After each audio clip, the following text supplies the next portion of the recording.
Today we're going to talk a little bit about putting. I wanted to start here in this particular setting so we can set the groundwork. The best athletes that perform under pressure have three unbelievably consistent things about their putting game. Number one, they believe they're a great putter. Why? Because a large percentage of it is right there in your brain. And I'm not talking about just feel-good thoughts. I'm talking, and don't get me wrong, that does play a part. I'm talking about having the right mindset as a putter, as a performer, as a competitor. That's number one. Number two, you've got to be able to aim your putter. And part of number two I didn't talk about, but I'm going to come back to it, is that putter has to fit you. Not only from an aiming perspective, but also a weight perspective and understanding your stroke. But the weight really helps your speed control. This is crucial. Number one, you have to believe it. And you got to take the right steps, which I can help you do here at Hamilton Spine Health and Sport. Take the right steps to become a great putter. Number two, we got to make sure that we can aim it and it's balanced to our brain. And number three, we got to be able to read greens. So I hope this helps. This will be a little bit longer video, but it's in depth, and I hope you enjoy it. See you soon. Okay, when we're talking about stroke, a lot of people think when they hear the term straight back and straight through, they think this is what they should do. Watch the putter. The putter should be equally, depending upon where that camera's set up, equally the same distance between these two shafts here. They think this is what they're doing, where they're the exact same distance back, but that's a manipulated position or movement. What they feel, though, is straight back. And when they do that, you can see that the heel of my putter is closer to the shaft, is closer to my feet. There's more distance away. That's creating a semi-arc. That's straight back feel, but it produces a geometric arc. Straight back, straight through. Look at the heel. It's close to the shaft. It's closest to my feet. We are not doing this straight back and straight through. That's manipulative. As the putter goes back, you got to keep it closed, and as it goes forward, you got to keep it more open. Yes, some people have more of an arc than others, yes. But like I said earlier, the best putters in the world, they have a little bit of an arc, but they may feel straight back like that.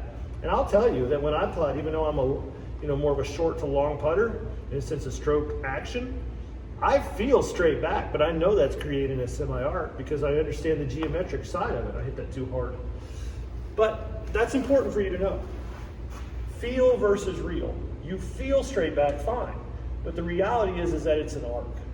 So when you're looking down from your eyes perspective, don't manipulate it to be perfectly straight back from your eyes perspective, because now you're manipulating and causing that stroke to more be closed face and away from you and outside.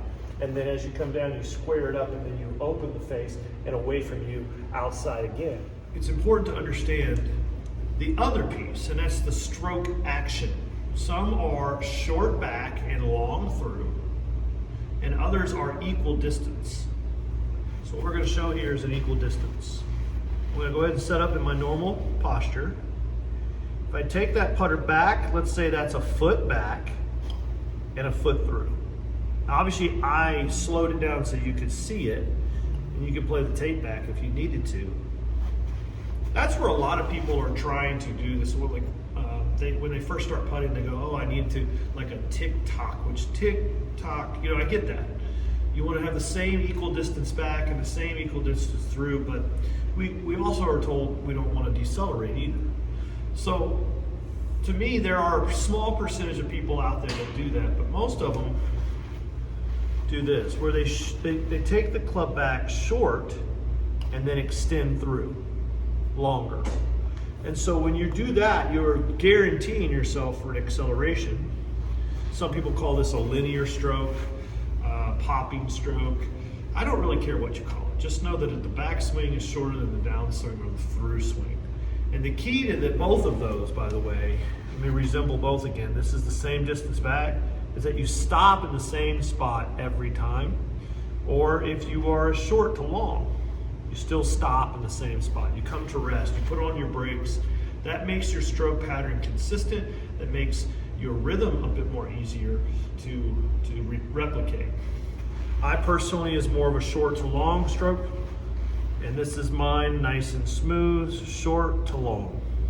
Again, some people call that linear, some people call the other one radial. I don't care what you call it, just know the difference. The problem comes into when you don't know the difference between the two, and then you try to combine them. You may be a short to long naturally, but then you were taught more of a true equal distance back and an equal distance forward. So we don't want to confuse the two. It makes difficulty making your speed consistent if you kind of combine or work the two together. So very, very important.